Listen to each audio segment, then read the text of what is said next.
Hello বন্ধুরা, আপনার ভিডিওতে যদি কোনো তথ্য না থাকে, ভিডিওর টাইটেল যদি ঠিক না থাকে, ভিডিওর ভিতরে আপনার হ্যাশট্যাগ যদি আপনার টাইটেল অনুযায়ী না দেন, এরপরে আপনি যাদের জন্য ভিডিও তৈরি করতেছেন তাদের উদ্দেশ্য যদি আপনি ভিডিও তৈরি না করেন, কিছুদিন তৈরি করলেন, পরবর্তীতে আপনি তৈরি করা বন্ধ করে দিলেন, তাহলে বন্ধুরা আপনার ভিডিওতে কখনো ভিউজ আসবে না, আপনার রিচও আসবে না, এঙ্গেজমেন্টও আসবে না।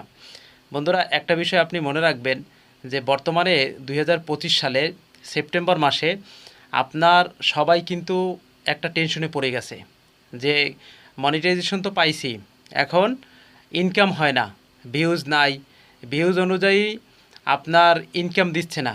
বন্ধুরা আপনারা অনেকেই জানেন না কত ভিউজে কত সেন্ট ফেসবুক দেয়।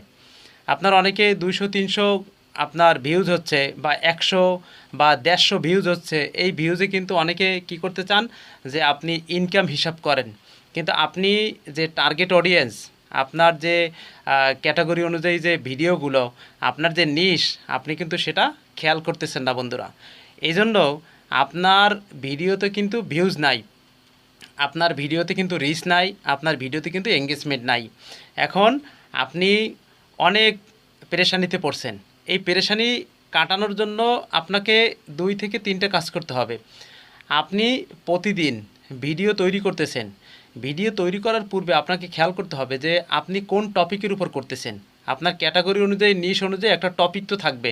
প্রতিদিন তো আর এক টপিক থাকে না ভাই, আলাদা আলাদা টপিক হয়। সেই টপিকে আপনার ভিডিওটা আপনি কি করতেছেন, আপনার ভিডিওর ভিতরে কোনো তথ্য আছে কি না, আপনি এটা যখন ভিডিওটা করবেন, ভিডিও করার আগে আপনি একটু চিন্তা ভাবনা করবেন বা লিখে নেবেন, বা ওইটা কি কথা বলবেন ক্যামেরার সামনে সেটা আপনি হিসাব করে নেবেন।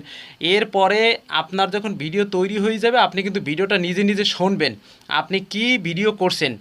এইটা যদি আপনি একটু চেক করেন বা শোনেন, তাহলে কিন্তু আপনার ভিডিওতে ভিউজ আনা সম্ভব, রিচ আনা সম্ভব, এঙ্গেজমেন্ট আনা সম্ভব।